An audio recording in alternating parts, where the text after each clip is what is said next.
let's do the verse first. Psalms 46, verse 10. That is our power verse for today. And in each of these weeks, I will give you a power verse. And what I want you to do with that verse is when you go home, go write it down and go stick it up somewhere where you will see it every day. Right? Maybe you love your fridge, so go stick it up your fridge. Miskien wanneer jy tande borsel, right? You get the idea. Write it with lipstick on your mirror. Ladies, don't do that. Please don't do that. Okay.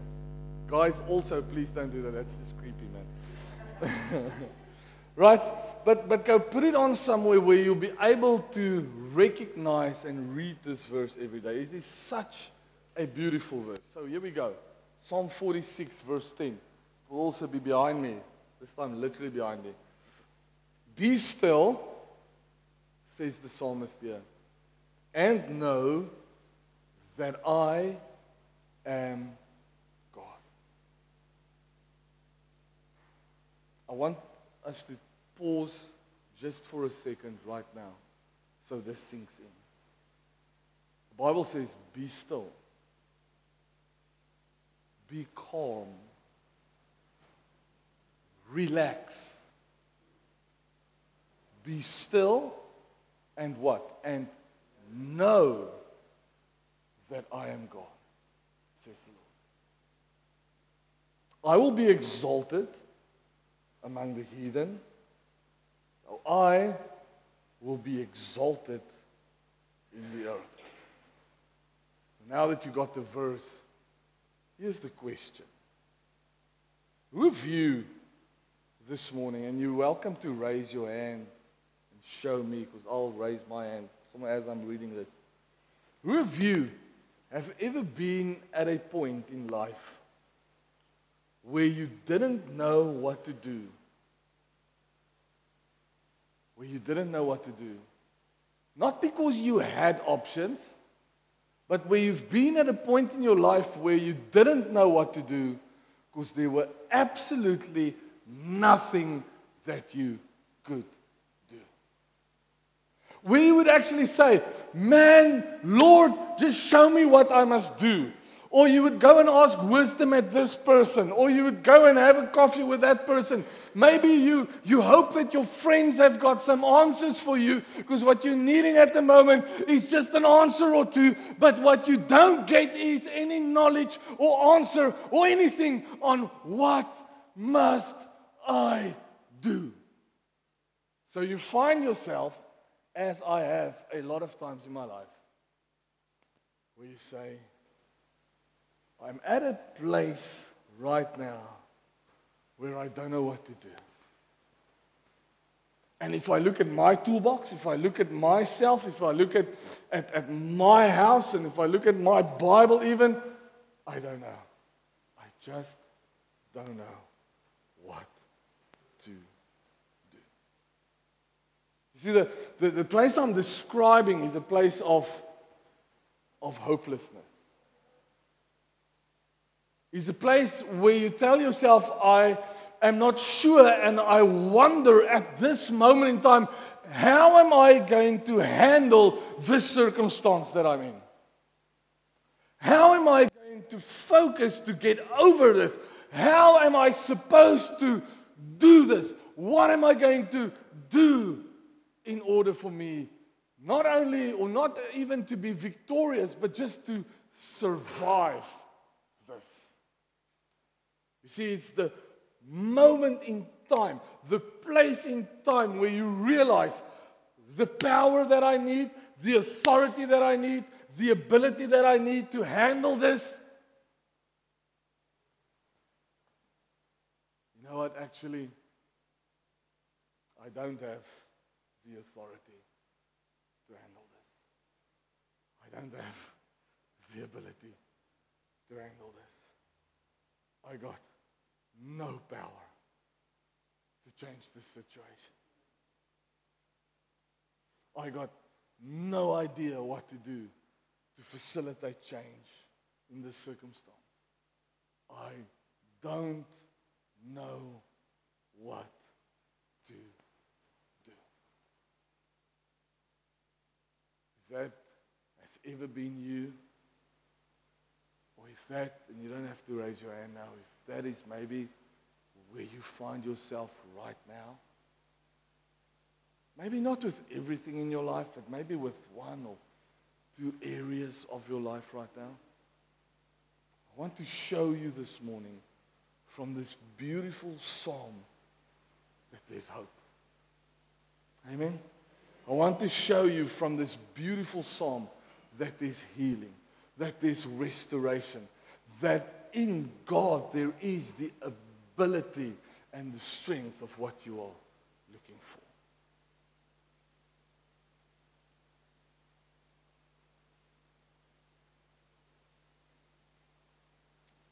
When we take our lives and we put it into God's hands, you know what happens? God has the ability to give us victory over that adversity. Right?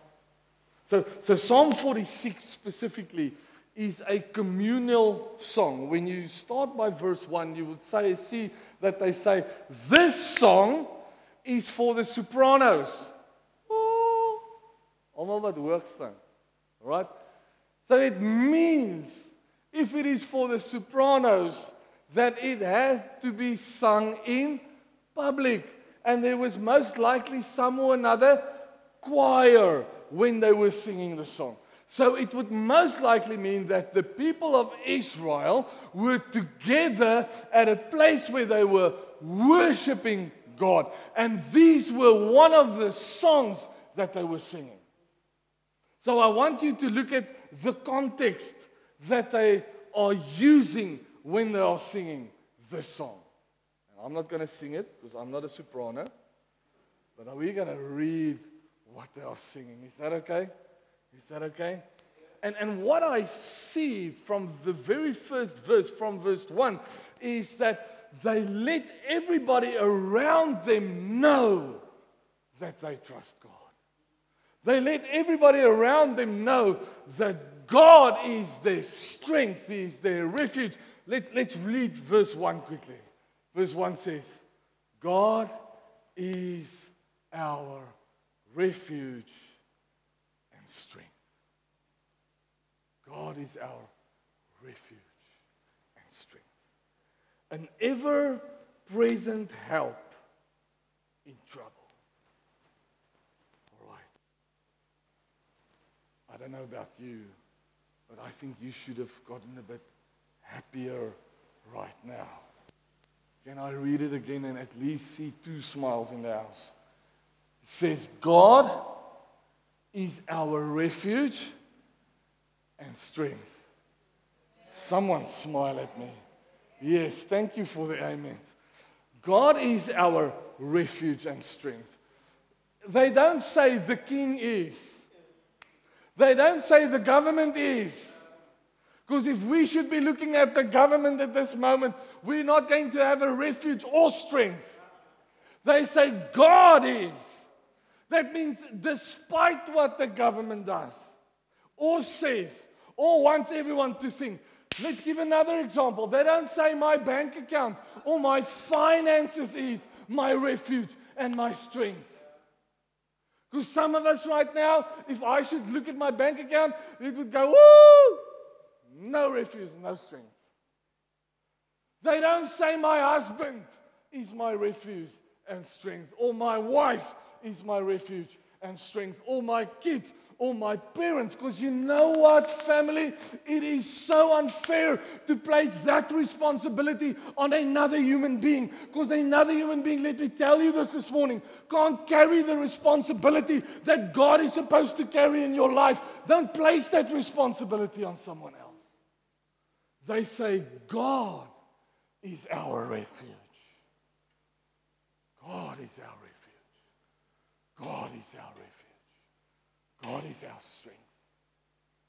God is an ever-present help in trouble. I feel so strong about this that I right now want to press the rewind button so that I can go back and just press the play button again and tell you again that God is. And if you're sitting right now and you wonder, what am I talking about? Because you're the generation that has like kringetjie and you just press and it goes back 15 seconds. I'm talking about a tape player, man. I'm old.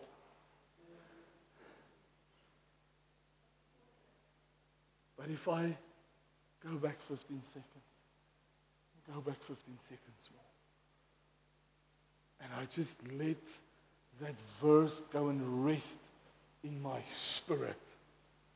He is my ever-present help in times of trouble. In those times that I don't know. And you see, this is what they are singing about.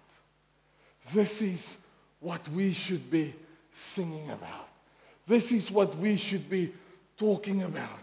This is when we get together in this place. And that is why it's so important that we do get together in this place, right? That when we are here, we can sing and we can talk about it and we can shout it out that God is my refuge, He's my strength, He's my ability, He's everything that I need.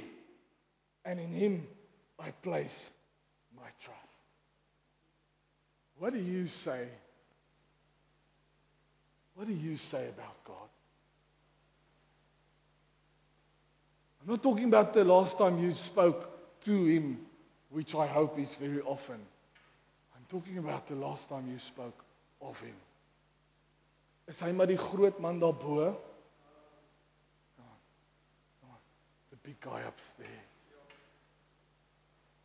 When you think or speak of Him, is He this Father Christmas-like figure that you just run to whenever you need something? Just give me my gift, please. And then you turn around and you go, do your own life again. Think back about the conversation you last had with any person, maybe in this week, about God. What was that conversation like? Was it? And I hope it was. God is my refuge. Was it God is my strength? Was it, you know what, I don't know what to do, but I know God knows what to do, so I'll place my trust in Him. I don't know what comes next, but luckily my faith is in Him and not in any other person, so I know He will make the way straight for me. I know He will make that path even for me. I know that when there's mountains at the moment, I'm facing those mountains, you know what? Because He's my strength, I will go up that mountain or down that valley.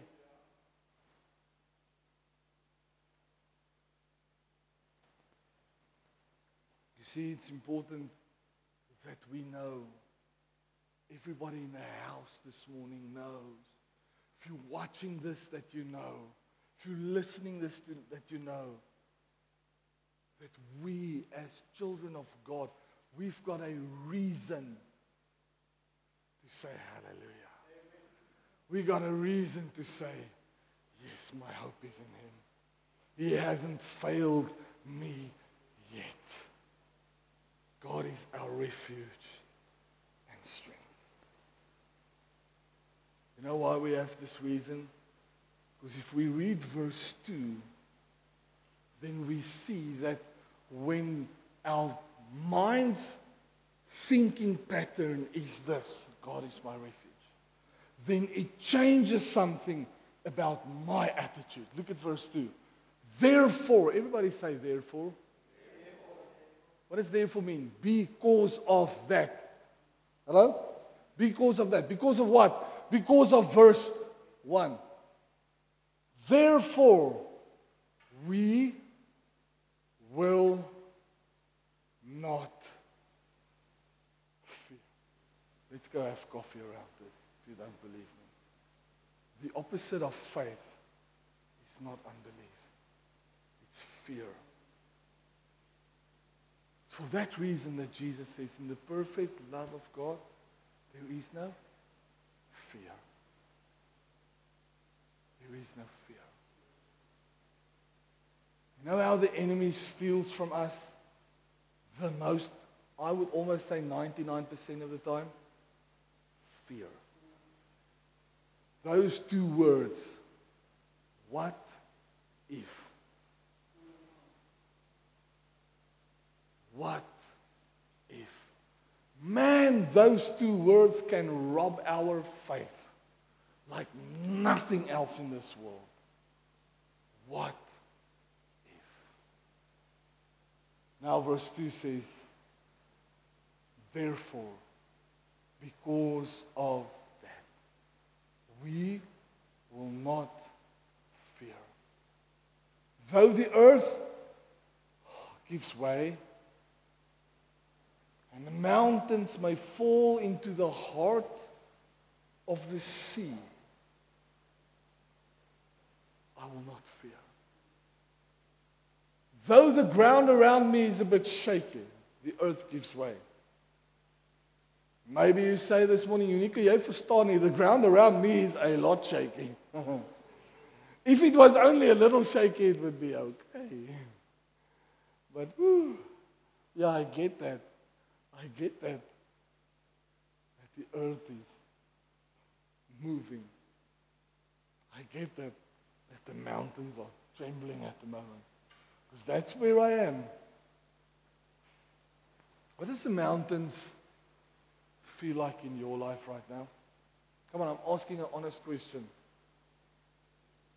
What does the mountains in your life at the moment look like? Are they falling? Is the earth shifting? Is the earth giving way beneath you? Then I have good news and I have an answer for you. And you know what? You know where you can find a solid landing where you can stand? There's only one place. It's in the presence of God. It's right there in His presence. It's when you search for and you enter into that holy place. I want us to move a bit forward. Can we move a bit forward? Verse 8. Let's look at verse 8. Here's an invitation into the holy place. Here's an invitation into that quiet presence of the Most High God. Verse 8 says, come and see what the Lord has done. You see, God's victory through you becomes your testimony to others. When you're in the holy place and you're standing there and you are secure, and people come and say, how are you surviving this? How are you doing this? How is the news not getting to you? How is all of these stories on the government not getting to you? How is it that you are still so utterly positive when you talk about our country? By the way, our country is in God's hands, man. Don't let anyone tell you our country is in a politician's hand. Our country is never in a politician's hand. Stop speaking negative about our country, children of God. We're supposed to be the guys that says from the presence of God, that's our vantage point. And from that vantage point, I see a beautiful country. I see a country that was purchased for Jesus by His blood. Anyway, that was for me. It irks me, man. I'm so sorry. I'm so sorry.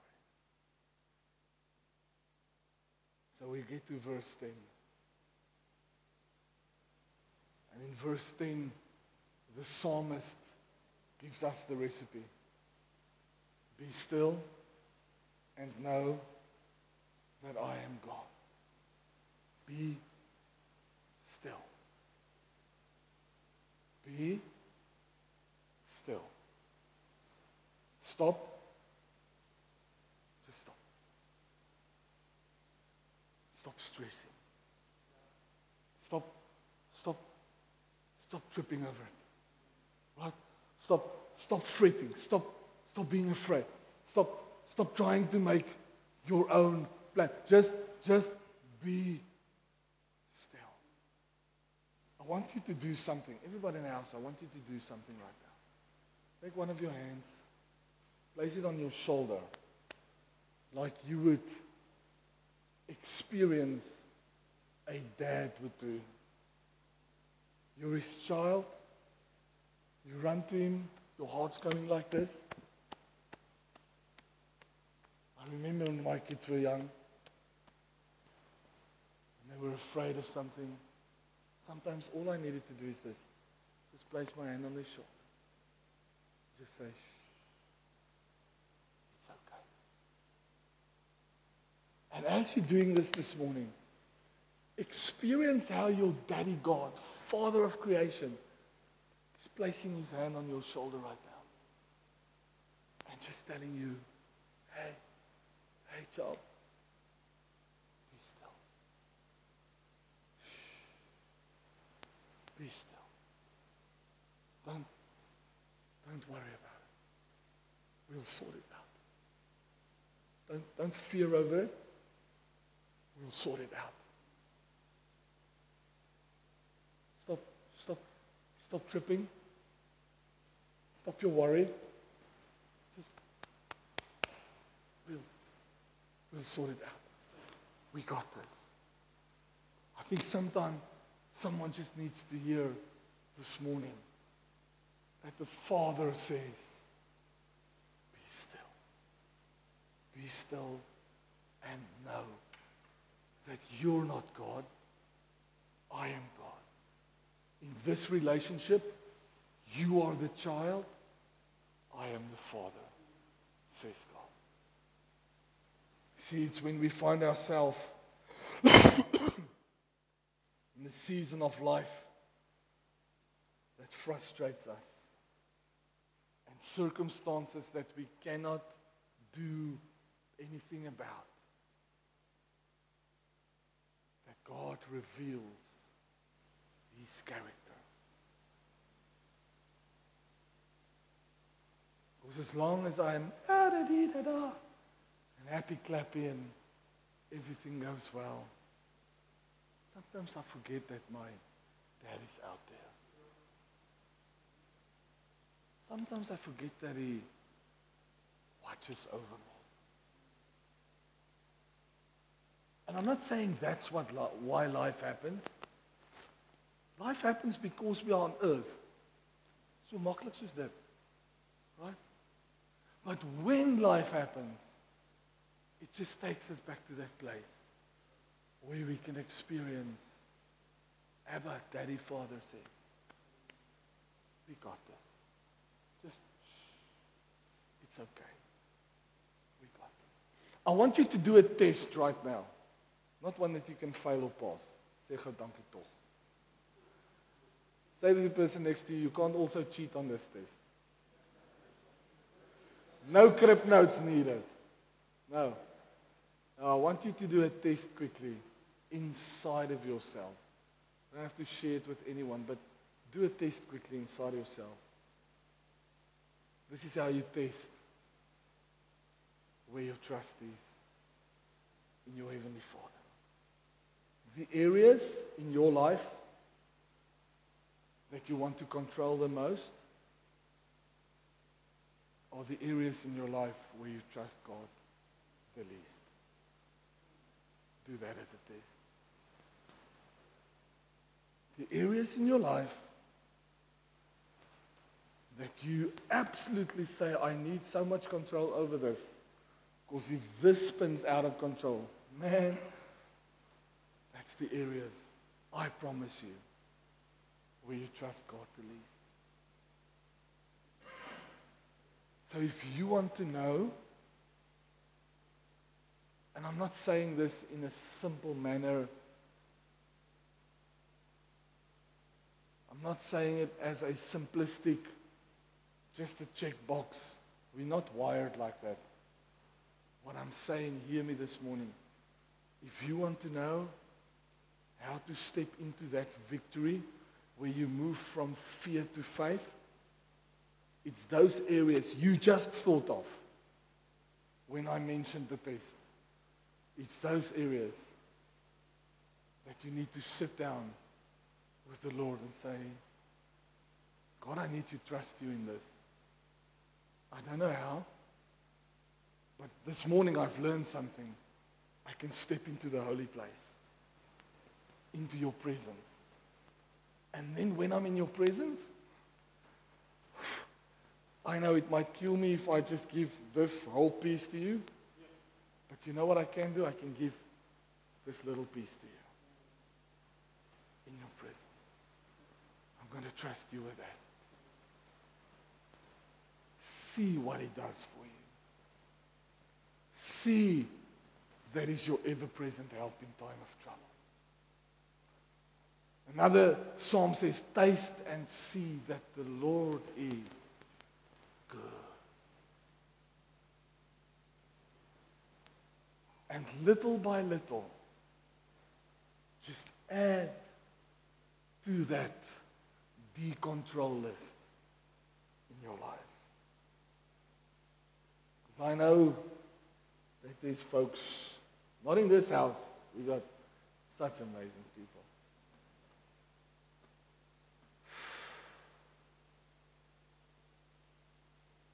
I know there's people in this world that when the littlest things hit, man, it's a stress moment. You know what I want us to be? As men and women and children of God. I want us to be the folks in God's house. That we don't fear when we get news of trouble. But we start to testify when we get news of trouble. We walk into this house and we say, you know what? The enemy tried to come at me this week with this and this. I don't have the answer yet. But I know. I'm going to search. I'm going to be in his presence. I'm going to pray it through. And I know he will be my help in time of need. There's a couple of things I want you to see. The first thing I want you to see is that you need to be still. While your mind is preoccupied and your heart is preoccupied, you will not hear what the Spirit of the Lord tells you is the right thing to do. And sometimes the noise between these two things are so loud that we really struggle to hear. Amen? Am I talking to someone? Kom jou heile afval, ek het myne afval. Listen, let me nerd out a little bit. The Hebrew word for still is the word Rapha, not R-A-P-H-A, which means healing, R-A-F-A, right? Or in modern translation, we would spell it as R-A-F-A, Rapha. Rapha is a unique word because it has a lot of meaning, so you have to look at it in context. So, out of context, Rapha might mean idle, to be idle. It might even mean to be lazy, right? It might mean that you are disheartened or that you are discouraged.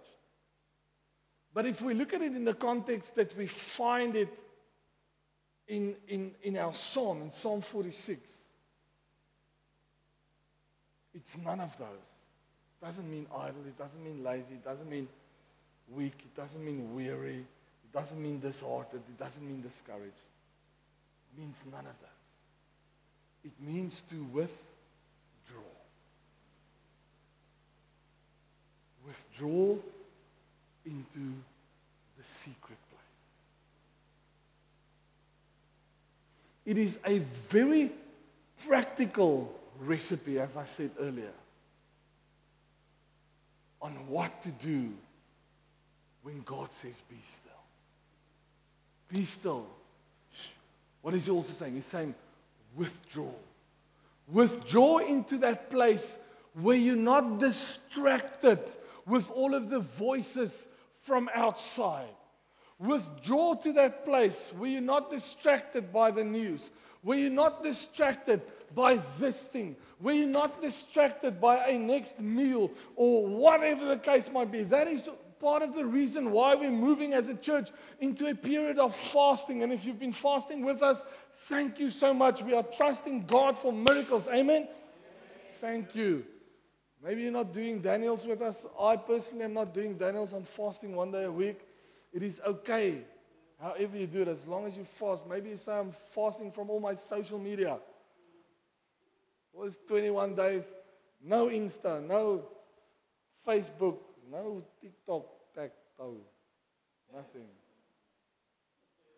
Maybe you say the most distracting thing in my life at the moment is coffee, man. That strong coffee just mixes my mind up. So I don't know what it is. But withdraw. Whatever keeps you away from withdrawing into the secret place. Let me use that as a hint this morning. That is what you need to be fasting from this 2 weeks that still remains.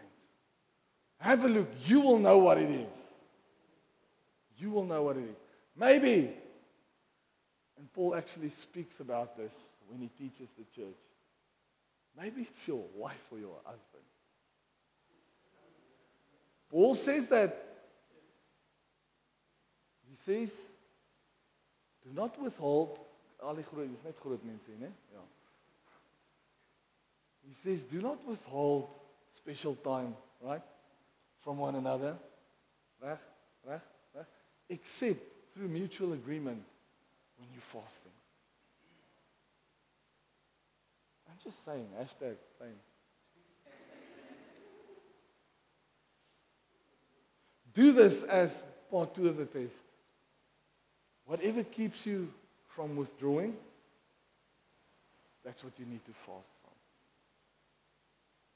Make it practical. Anyways, that was also free. Back to this. You see, I think what we need to do, and we need to learn again as church, especially in the life we live, that's busy, man, that's going, is we need to learn to withdraw again.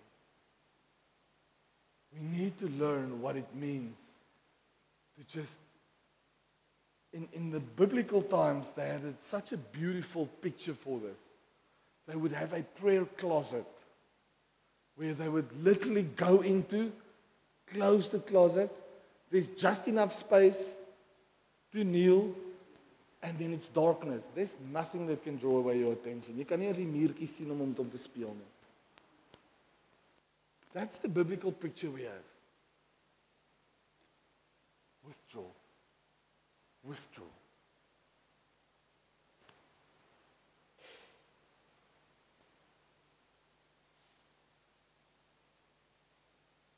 Just quickly put verse 10 on for me again. I want to show you something.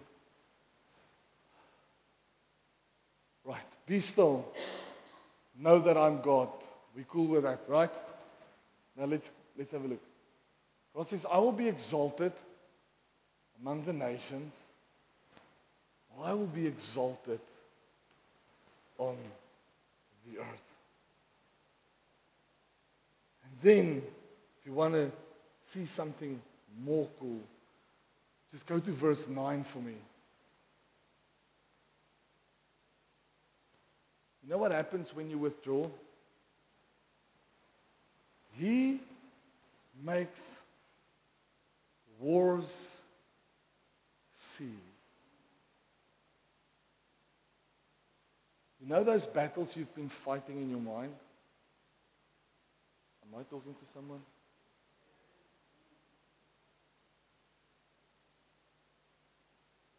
He makes those battles cease. He breaks the bow and shatters the spear. What did he do? He breaks the weapons that keeps you in battle. You know what? Some of us, the only thing we know to do is battle. Apart from the spiritual aspect, I don't even want to go too deep into into the psychological aspect. I can. Let me just explain one or two things. If you, for example, I'm not saying this is you, but if you, for example, grown up in a house where the only time that your parents recognized you was when you did something well. They only saw you when you got an A on your test. The other times they just said, "Jy kan beter doen, Boetie." The only time they saw you or they recognized you when your room was neat. The other times they said, "Oh, kyk hoe lyk jou kamer alweer."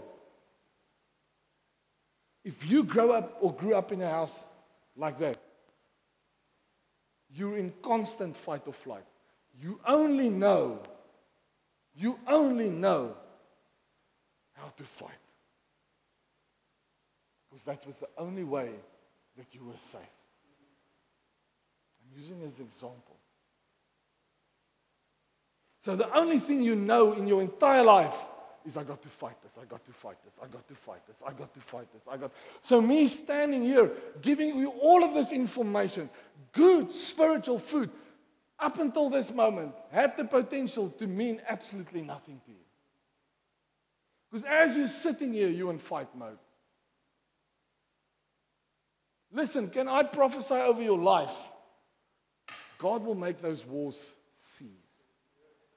God will make those battles go away. He will take those weapons, those bows, He will take those shields, He will take those shields, and He will break them if you allow it. Because you know what? Some battles aren't yours to fight.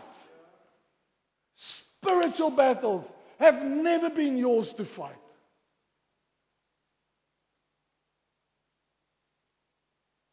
Our weapons of warfare, says the Bible, are mighty in God.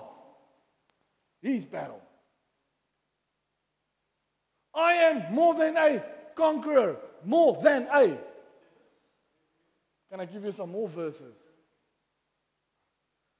The same power that raised Jesus from the dead dwells in. Stop fighting.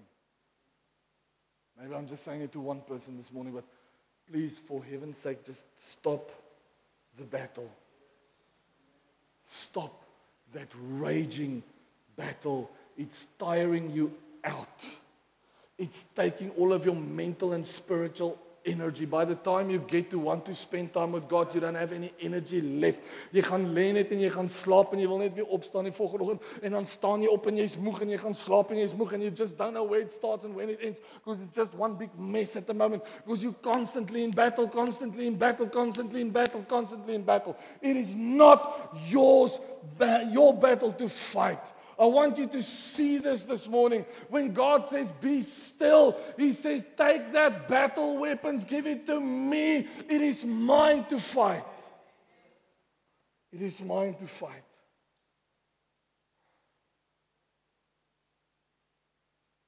And if the only thing you know how to do is to fight,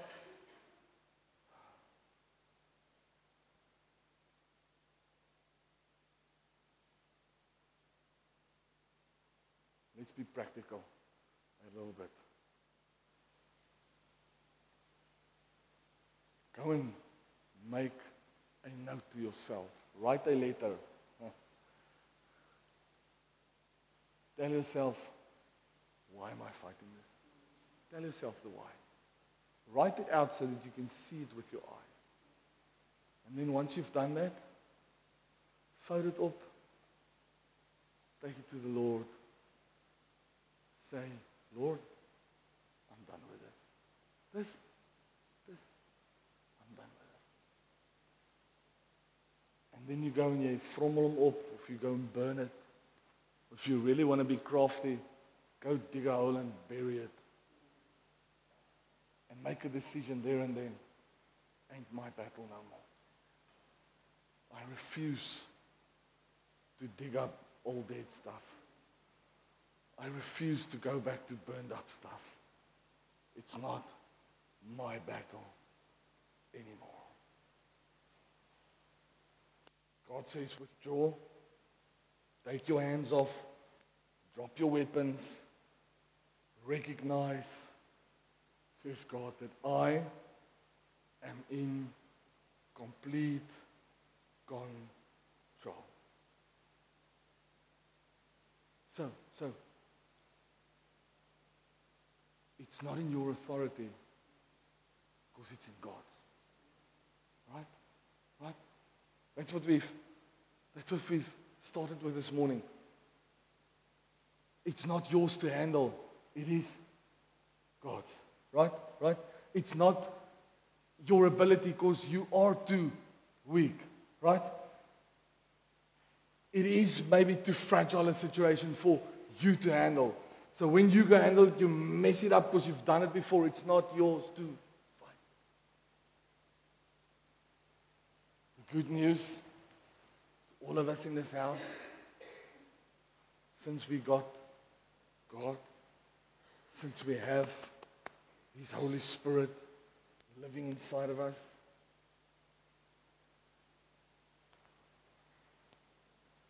God's got you.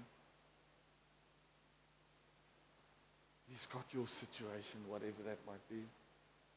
He knows what you're going through. You can take your hands off. You can drop your weapons. You can relax. You know why I'm saying all of this to you this morning? Because the way you trust God affects all of your life. Can I say that again? The way you trust God affects all of your life. It affects every interaction. It affects every situation. And when you start to remember that God is God and I am man, and I'm going to keep it in that order, it will affect every little part of your life.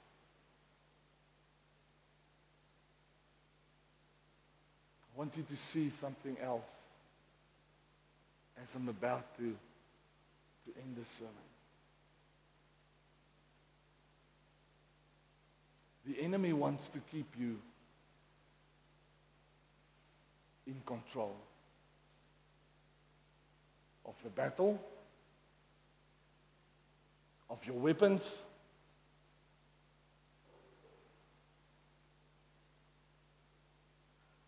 the enemy wants to keep the focus on you.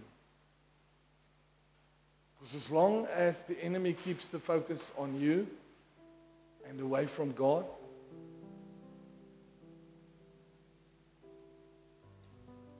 he can rule in the space of your life. The Bible says he's the ruler of this earth. He's the ruler of this earth for as long as and where the dominion of Jesus Christ is in. You see, there was Calvary. There was a cross. There was the blood of our Lord shed. He died. He rose from the dead to conquer death, victory, and the power of the enemy.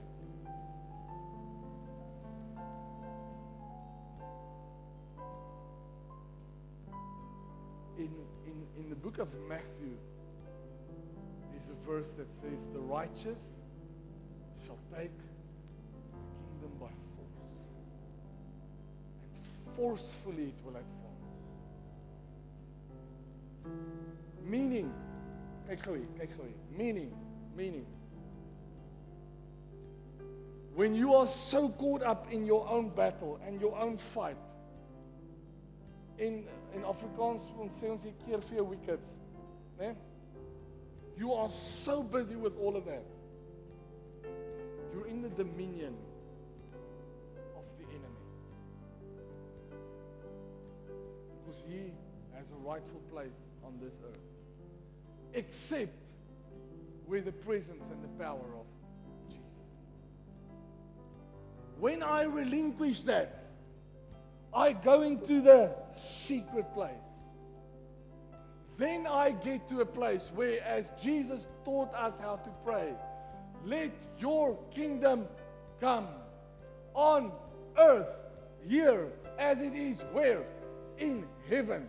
So when I step out of that prayer closet, being a proverbial one or a real one, and I step out of that full of the glory of God because I've been with Jesus and I know that He is my all and I know that He's control. What am I doing when I'm stepping out? I'm advancing the kingdom of God wherever I go. And where the kingdom of God advances, the kingdom of the enemy disappears and is relinquished. And the only way that the enemy can grab hold and keep hold of that earth, that space, is here between your ears. Do not be conformed, says Romans 12, verse 2. Do not be conformed, but by the renewal of your mind. Know what is the good, the acceptable, and the perfect Word of God. If you're going through what you don't know how to go through, and you feel you don't have the weapons for that, you may be right. It's important for you to know this morning that He is your refuge and your ever-present help in time of need. I want to say that again. He is your refuge and your ever-present help. Man, can I say it one more time? He is your refuge. What's a refuge? A refuge is a fortress. A place where you can run to and nothing can get to you. A place where you can hide and be safe and secure from all alarm.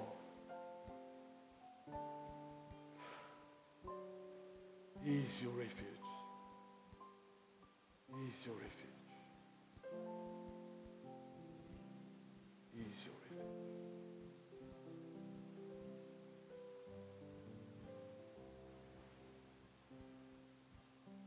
I want you to invite you this morning. Watch Him fight your battles. Come on, you've been doing it the other way for so long. Maybe you're listening to this. Maybe you're watching it. You've been doing it your own way for so long. It hasn't gotten you anywhere, has it? So maybe watch Him fight your battles.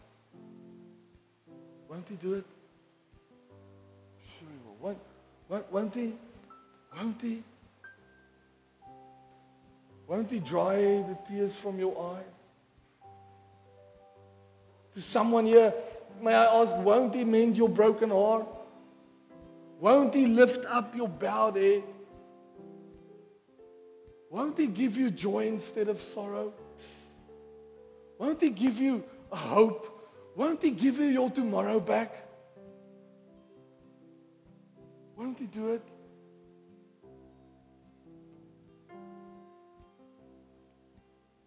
I end with this verse, and it comes from Psalms 147, verse 3. If I've been speaking to you this morning, this verse is for you. By the way, this verse is going to become a cornerstone of our church. I promise you that, because this is the redemptive gifting God has given this house to restore hope. So you will see this verse beyond this wall soon enough. Psalm 147, verse 3. You know what it says? It says, He heals the broken heart. Are you brokenhearted this morning? It's okay. Are you in pain this morning? It's okay. Are you hurting this morning? It's okay. He brokenhearted. You know what else He does? This verse says, He binds up their wounds. You don't have to hide your wounds. Not in this place. Give it to Jesus. He will bind up your wounds. He will heal you. He will restore you. All those things that you say the enemy stole, He will restore them. All those years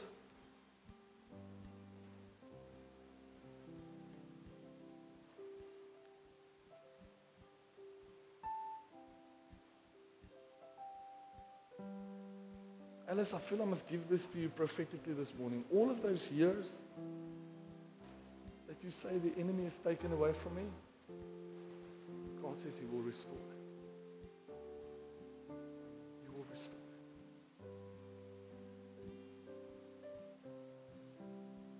Be still and know. He's God.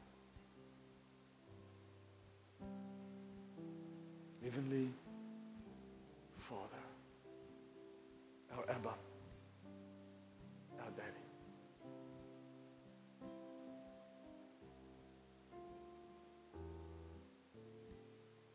We come and we bring our lives entirely before you right now.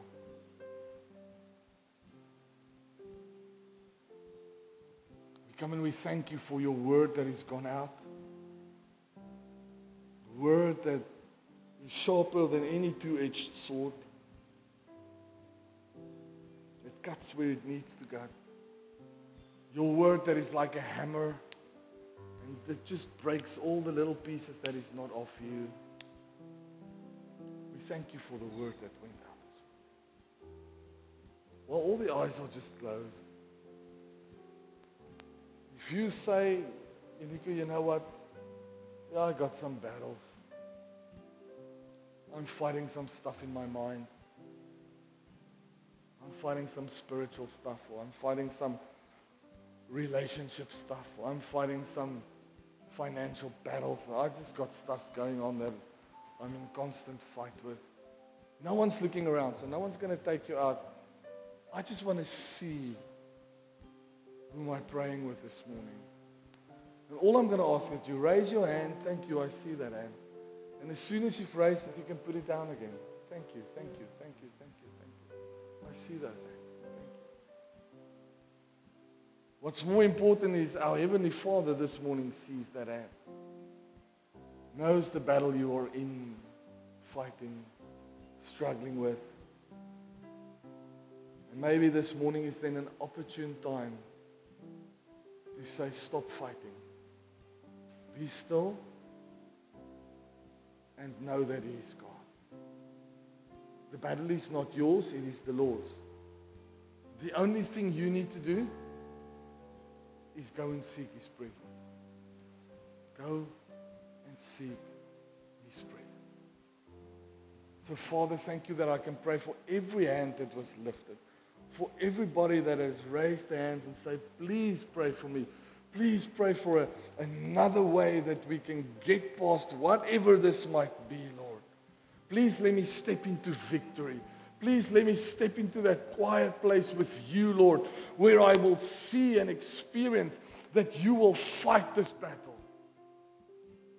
I pray, Lord, that you will hear every one of those prayers. In Jesus' name. I pray, Lord, that you will heal. I pray, Lord, that you will restore. I pray, Lord, that you will give us wisdom to do what your Holy Spirit says we must do. And then the strength and the courage and the boldness to do that. I pray that in the mighty name of our Lord